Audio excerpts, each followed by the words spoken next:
Está no ar para todo o Brasil, este programa que está fazendo o maior sucesso em todas as telinhas. Agora sim, o programa Papo Aberto. A apresentação ele, Jones Donizete. É isso aí, Cristiano Maciel, carequinha, voz de ouro, triplamente qualificado. Esse homem tá bonito, né? A gravata hoje mudou de cor, ô Maciel. Hoje eu coloquei um vermelho em homenagem ao São Paulo. Paulo ou 5-1 do Santos, né?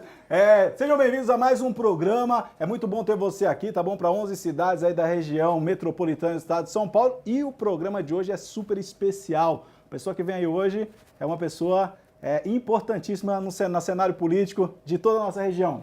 Ele que tem 1,90 m, bicho, ô louco. E o cara aí, ele vem da Cidade das Artes. Agora é o novo secretário de comunicação da Cidade das Artes. Vem aí, Renato Oliveira!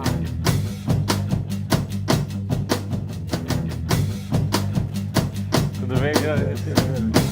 Carequinha? Olha aí, a banda tá ficando boa, hein?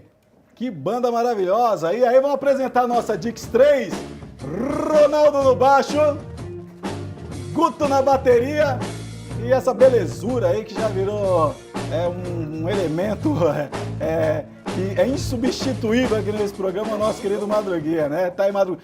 Renato Oliveira, que prazer receber você aqui, meu querido. Prazer é todo meu, Jones. Olha, fico muito feliz e estava esperando o meu momento de estar aqui. Tantas pessoas legais e importantes passaram por aqui e eu fico muito feliz com o teu convite e estar aqui com esse povo maravilhoso, careca. Mas eu tô sentindo falta de alguém. Cadê o Mário, hein, meu? O Mário vai entrar agora para poder te cumprimentar. Vem para cá, grande nosso Mário Bros. Vem cá, Marinho. Vem para cá, Marinho.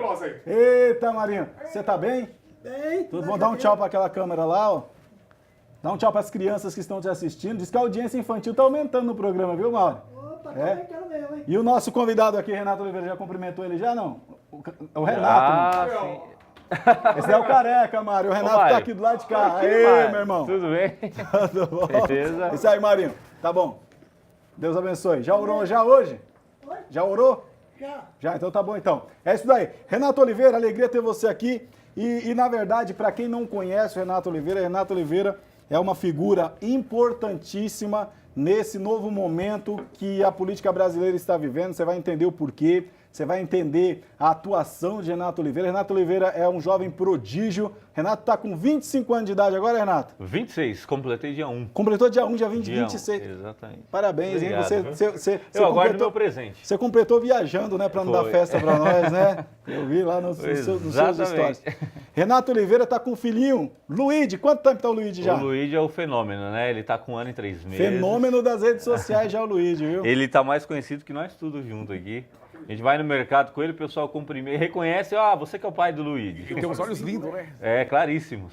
E você sabe que eu tava vendo aquele seriado de desenho que foi feito, Zumbis em Brasília? E eles fizeram agora uma versão infantil do seriado. E tem lá o Sérgio Moro, o Morinho. O Luigi tá a cara do Morinho, irmão. Ainda bem, né? É. Ruim se tivesse a cara do Lulinha. Eu ficaria preocupado. Eu vou até pedir pra produção preparar uma foto do Luigi e uma foto do Morinho pra vocês verem. Tá a cara do Morinho. Ontem eu tive a oportunidade de estar com ele e chamei ele o dia inteiro de Morinho. E olha, eu vou falar pra você, pra mim é um orgulho muito grande, porque o Sérgio Moro hoje é uma referência e com certeza ele ajudou muito na nossa luta aí em prol de um Brasil mais livre. Exatamente. Renato, você acabou se tornando uma referência, você que é da região de Itapecerica da Serra, propriamente da Jacira City. Jacira City. Cresci lá. Uma região onde a maioria dos jovens crescem sem perspectiva, quando de fato podem crescer, porque muitos não conseguem nem ultrapassar essa barreira, né? A gente sabe das dificuldades que tem lá. E você conseguiu sair de uma região tão carente, dessa zona sul aí, né, de São Paulo, a região sudoeste do estado de São Paulo, para se tornar destaque nacional em grandes movimentos. Então, até antes de começar, eu gostaria que você deixasse aqui para nós, é claro que durante o decorrer desse programa os nossos telespectadores vão entender um pouco mais de quem é Renato Oliveira, uma palavra e o que você atribui você ter conseguido sair de um lugar tão carente e se tornar hoje a personalidade política que se tornou na região e ter já hoje uma influência tão grande dentro do contexto histórico desse novo momento que o Brasil vive. Assim, Jones, eu sou nordestino, sou filho de uma nordestina. Minha mãe criou eu e os meus irmãos com muita dificuldade. né? O meu pai biológico nos abandonou, mas graças a Deus, Deus me deu um pai que foi um padrasto. Então minha mãe veio do Nordeste para cá para trabalhar. Depois, quando ela teve condições, eu fiquei com a minha avó, ela nos trouxe, eu morei no Capão Redondo até os 19 anos, até os 7 anos de idade, 7 para 8. Depois de 8 até os 19, eu morei na periferia de Itapecerica da Serra, que é o Jardim de Acira, e depois, até hoje, eu moro no Embu, estou com 26 aos 19, até agora moro em Embu das Artes, sempre na periferia.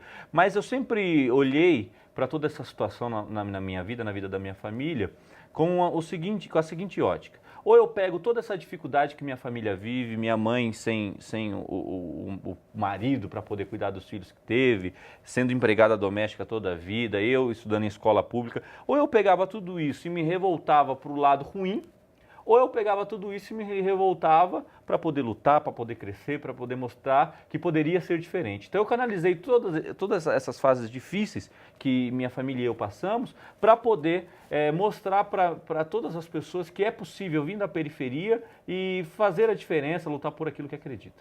É isso daí. Então, olha só, um jovem que veio da periferia se tornar destaque e hoje nós já estamos pulando aqui, dando um salto aqui no nosso cronograma, mas é o secretário mais novo da Prefeitura de Embu das Artes e que eu tenha conhecimento, nunca na história de Embu das Artes teve um secretário municipal com 26 anos de idade, Renato. Sim, e isso é um orgulho muito grande, fico muito feliz. Sou grato a você por estar dando continuidade ao trabalho que você fez na Secretaria de Gestão Tecnológica e Comunicação e também ao prefeito Ney Santos, que me deu essa oportunidade. O Ney é uma pessoa que também veio da periferia, conhece as dificuldades da população carente e hoje ele viu, não só em mim como em outros secretários, a oportunidade de mostrar também essa diferença, que é possível montar um governo sério, um governo justo, com pessoas que vieram de baixo. E o Ney, que não é muito pragmático nessa política moderna, né? Ele gosta mesmo desse desafio e gosta de fazer essas revoluções e novidades e está dando muito resultado, né? Acabou se tornando referência em toda a região. Parabéns para o prefeito Ney Santos da Estância Turística de Embu das Artes. Renato, mas antes de você chegar a ser secretário, houve aí um gap, um espaço de tempo entre aquela sua escola religiosa que você teve como base, acredito que todos nós, né? Graças a Deus por essa escola que nós passamos, de princípios, e até você chegar nesse momento da política, que foi exatamente a ida sua em um programa, e quando você vai num programa de televisão, sempre entra uma nova etapa. Esperamos que hoje também da mesma forma. Quando você foi no programa do Jô, você fez lá uma intervenção ao vivo no programa do Jô, em um programa onde ele estava com as meninas do Jô e que se tornou, viralizou, né, de uma forma geral, tanto nas redes sociais quanto nos programas televisivos da época, né? Aquele momento para você, o que significa aquilo? Na verdade, eu fui com muita tranquilidade participar de um programa que eu admirava, que eu gostava muito do Jô. Não concordava com tudo que ele dizia, mas eu admirava ele enquanto artista.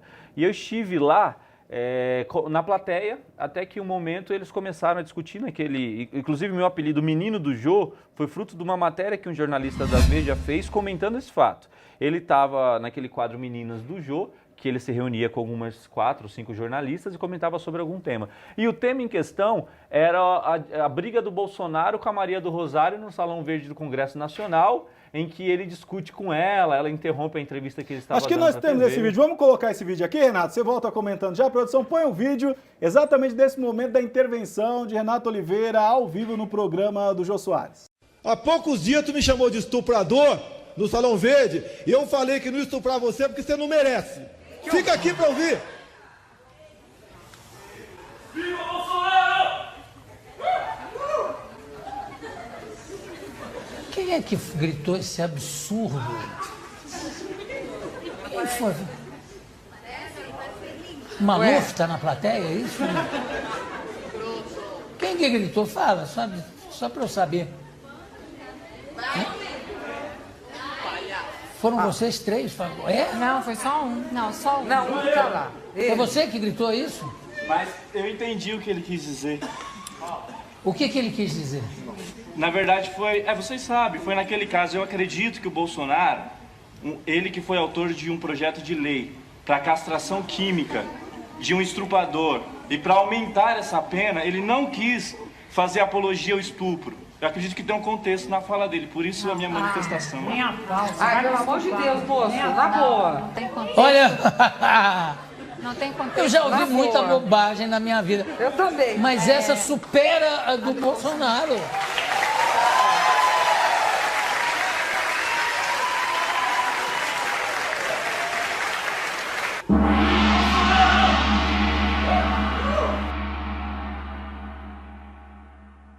Renato, que cena! Exatamente nesse dia. Então, quando ele voltou do vídeo e ele começou a crítica, eu gritei na plateia, viva Bolsonaro, porque eu sabia qual era a intenção do Bolsonaro ao falar aquilo no plenário da Câmara. Então, naquele momento que eu gritei viva Bolsonaro, eu não esperava que minha voz chegasse, eu achei que ia ficar só ali atrás. Mas aquele teatro que era gravado o programa, ele era já feito para a voz de quem está lá em cima chegar Fez lá igual o embaixo. Chaves, parou todo mundo, ficou você falando sozinho, Parou todo né? mundo. Aí ele falou, aí ele parou a gravação, na verdade continuou gravando, mas ele parou o que ele estava dizendo e falou, quem foi? Eu, malandramente, fiquei quieto. Aí alguém atrás começou a apontar, eu falei, já que estão apontando, eu vou falar que foi eu levantei a mão. Aí meio nervoso, imagina, um menino, eu não me lembro quantos anos eu tinha, mas já era faz 3, 4 anos isso, e eu tinha, se eu tenho 26, eu tinha uns 22 anos, 23 anos, e um menino contra o maior intelectual. Você não tinha esse topete bonito, você estava mais magro. Eu estava uns 50 quilos mais magro, eu acho que eu estava doente, eu não sei. Você estava com a cabeça ainda aquela cabeça bonita que os nordestinos de mini têm. cracker, exatamente. Você tinha... Eu estava ridículo, você vai ver, provavelmente você vai me expor nesse momento, mostrando esse momento. Vamos só fazer um círculo na cabeça, assim, na edição do vídeo. Então, eu estava extremamente tímido no momento, mas a minha manifestação não foi nem aqui. Se fosse hoje, eu conseguiria argumentar muito mais e basear minha defesa, mas naquele momento a única coisa que eu pude falar era que eu havia entendido o que o Bolsonaro havia dito, que ele não estava fazendo apologia ao estupro. E você sabe que naquele momento que você participou disso e o Brasil inteiro te conheceu naquele momento, tem um amigo nosso que também ficou muito conhecido num programa de televisão. Não foi fazendo uma intervenção dessa, mas foi com a calça rasgada ao vivo no sistema brasileiro de televisão. Essa eu assisti. Voz de ouro. Como é que você rasga a calça no programa da Eliane? O que aconteceu lá? Olha, isso aí também foi um momento que eu não esperava, né? Eu estava começando um programa aí que eu fui convidado para fazer. E aí, quando eu fui fazer um passo da dança, a calça rasgou, virou aí charge, virou meme, virou... Inclusive aquele Hugo Bloss comentou aí, ele nunca comenta dessas coisas, mas neste dia o desgramado estava assistindo o programa e comentou aí e viralizou também. Menino do jogo e menino da cueca da Eliane. Olha aí, pra você ver. Agora o Renato Oliveira, a partir deste momento aí, eu fiquei sabendo que ele virou amigo do Bolsonaro e foi dormir até no apartamento do Bolsonaro. Conta isso aí pra nós. Teve pizza, e quem diz que com Bolsonaro não acaba em pizza, tá errado. Vamos pro break intervalo, daqui a pouco nós voltamos. Renato Oliveira vai dar continuidade nessa história bonita e de sucesso.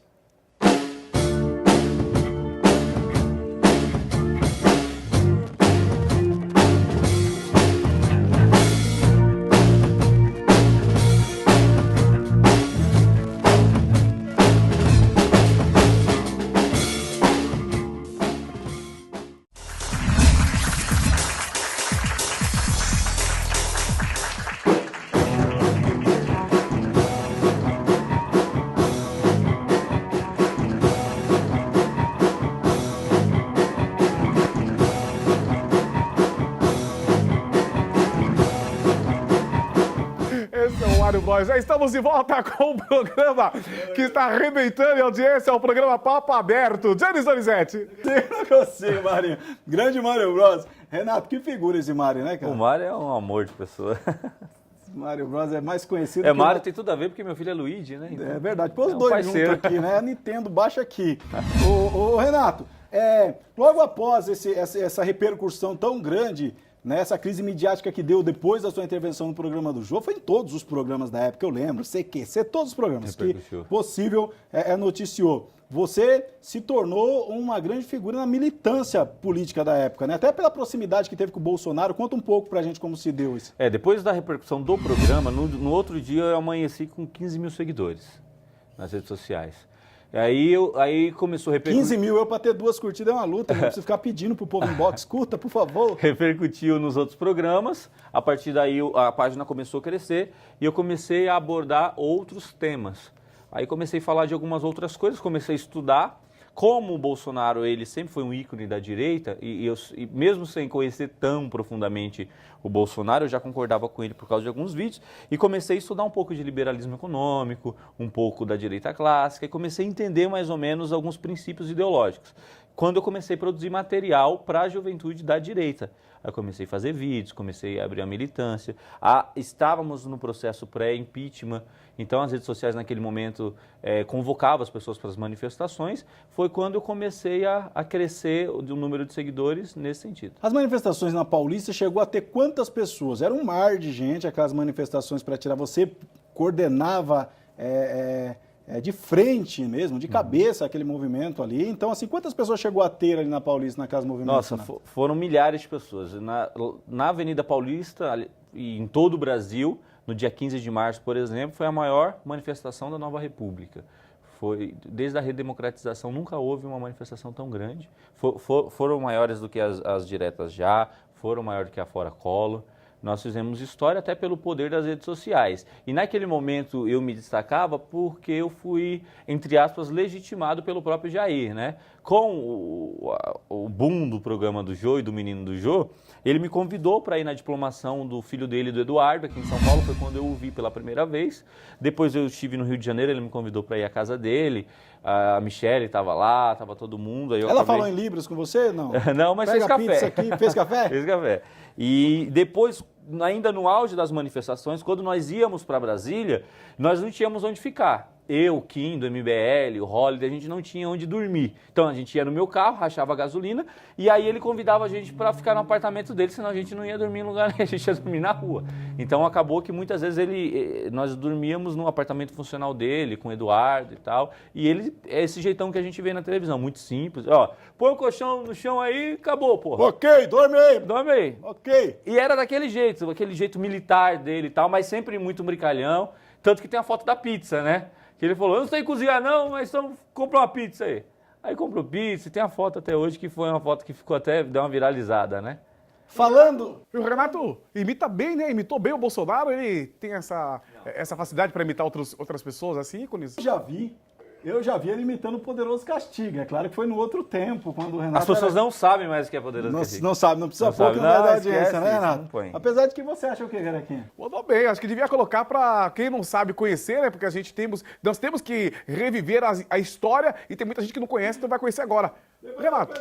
Nós vamos fazer uns inserts aí, que a internet tem muita coisa ainda, né, Renato? Ô, Renato, falando que você comeu pizza na casa do Bolsonaro, deixa eu apimentar isso aqui. O caso do filho do Bolsonaro vai acabar em pizza? Olha, eu espero que não. Na verdade, eu discordo absolutamente da postura dele em ter solicitado que fosse anulado as investigações. Eu acredito que ele precisa ser investigado e comprovado todas as acusações, que ele seja condenado, que ele seja preso, de preferência junto com Lula. A gente não tem políticos de estimação, seja ele ou o próprio Bolsonaro. Nós vivemos em um regime democrático de direito em que as pessoas elas precisam, uma vez denunciadas, que elas sejam investigadas e comprovado que elas possam pagar pelas suas culpas. Não tem como condenar ninguém antes do trânsito julgado. Porém, eu acredito que ele já começou errando, porque quem não deve não teme.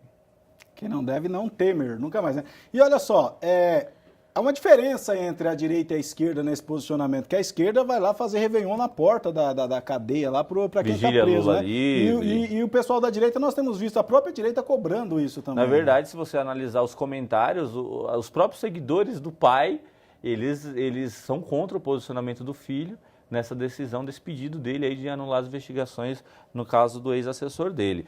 Pelo contrário, nós da direita, nós acreditamos que toda e qualquer pessoa, ela pode sim, deve sim ser investigada, principalmente sendo uma pessoa pública. E que seja também só julgada depois que se faça todo o processo. Exatamente, né? Que não se antecipe midiático. nenhum tipo de julgamento. Nós sabemos que há sim um grande interesse da mídia em prejudicar Jair Bolsonaro, até mesmo porque ele cortou de muitas emissoras o incentivo estatal de publicidade. Há sim uma revolta por meio de alguns veículos, mas eu acho que uma coisa não tem nada a ver com a outra. Por exemplo, hoje eu peço que me investiguem. Eu sou secretário de Gestão Tecnológica e Comunicação. Eu peço, por favor, que me investiguem. Se há algum ato de corrupção na minha gestão quanto secretário, na minha recente gestão, por favor, me investigue. Eu quero ser investigado, porque eu sei que não há. E acho que o Flávio deveria fazer a mesma coisa, já que ele não deve. Essa mesma tranquilidade tem que ter. Quando você trouxe aquele mar de gente para as redes sociais, com páginas chegando a passar de 300 mil seguidores, né, nas redes sociais, você também defendeu alguns outros temas. Foi um militante também ali contra a erotização infantil e cita-se aqui de exemplo o caso da cantora Miriam Melody. Até mais que a viralização ela foi até maior do que no caso quando o assunto é político. Quando o assunto é político, obviamente que as pessoas de esquerda, as pessoas que não concordam com a minha linha ideológica, elas geralmente não me seguem, não me compartilham. Até me seguem, mas não me compartilham. Mas quando nós usamos a ferramenta das redes sociais e eu comecei a denunciar pedófilos, comecei a fazer um trabalho contra a erotização infantil, contra a pedofilia na internet, foi quando de fato eu alcancei os números que eu alcancei. Em 2015, meu vídeo foi um dos mais visualizados no Brasil, no Facebook. Bateu 21 milhões de visualizações. 21 milhões de visualizações, sabe o que é isso, cara? Mais de 500 mil compartilhamentos. Muita gente, inclusive, todos os canais de televisão procuraram o Renato Oliveira, acompanhei entrevista com ele na Record, uma concorrente nossa, né? Vou falar o nome. E outros canais da SBT, né? Procuraram ele também. Mas como nós estamos bem, graças a Deus, o programa está indo muito bem, eu posso falar, né? Não tem problema nenhum. É isso daí. Ô Renato, essa sua militância toda te deu uma bagagem política muito grande e fez você passar por uma transição também, né? Se tornou aí um dos, como diria meu amigo Carlos Maianelli, um abraço para ele, não marqueteiros, né? Marketólogo político, um consultor político ali na região também, hoje muito respeitado nessa questão do marketing político, né? Você deixou um movimento nacional, não que o tenha abandonado, mas você começou a fazer uma militância regional na região onde você nasceu.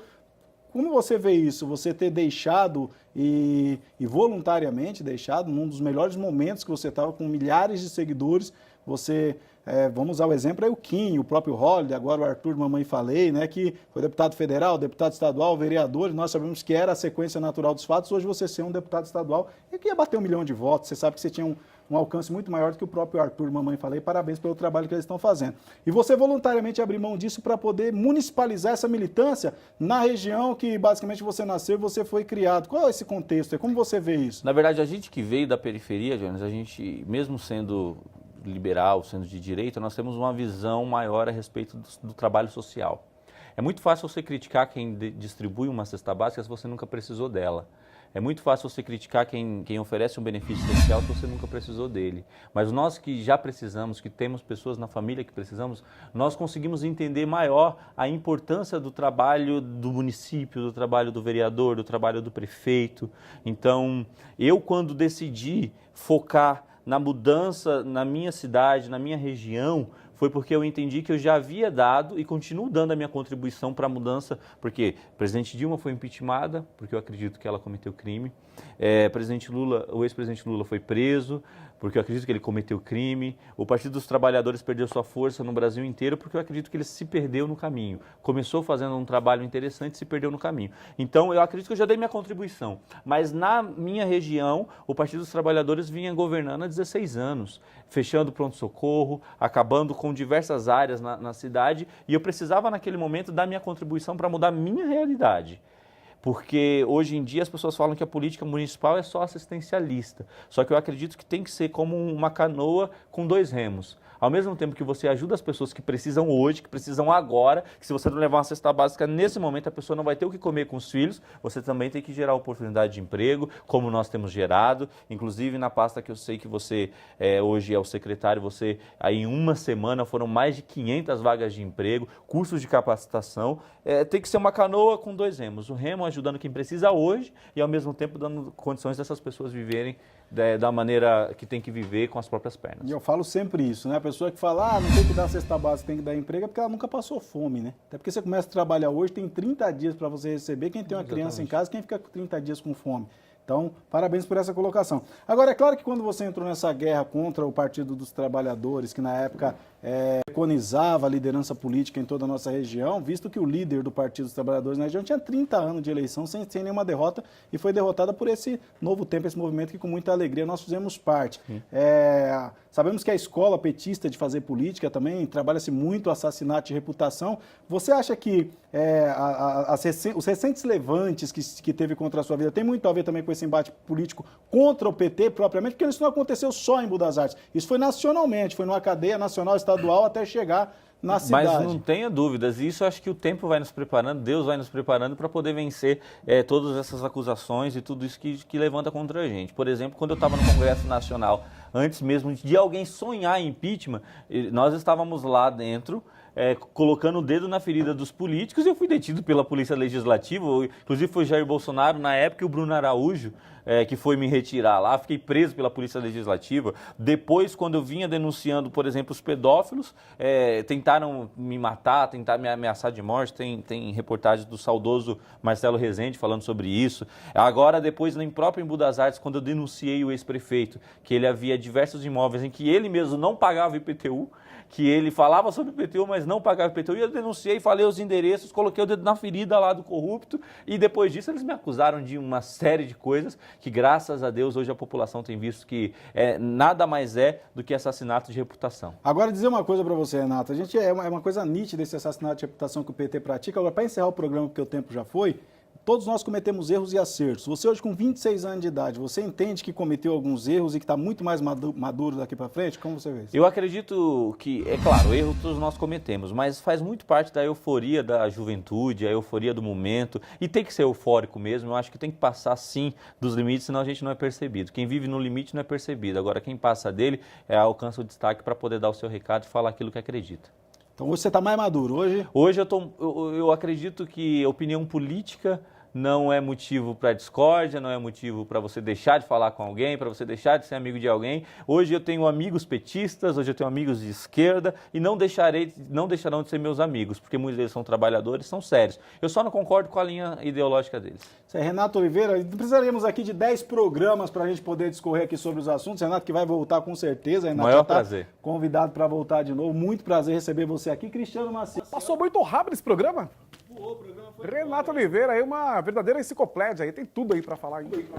Tem tudo. Renato, muito obrigado. Muito obrigado, tá eu que agradeço. Obrigado pelo carinho, obrigado por você, por estar aqui na One TV, tá bom? Você que nos acompanha nesse programa, que Deus abençoe, beijo no coração.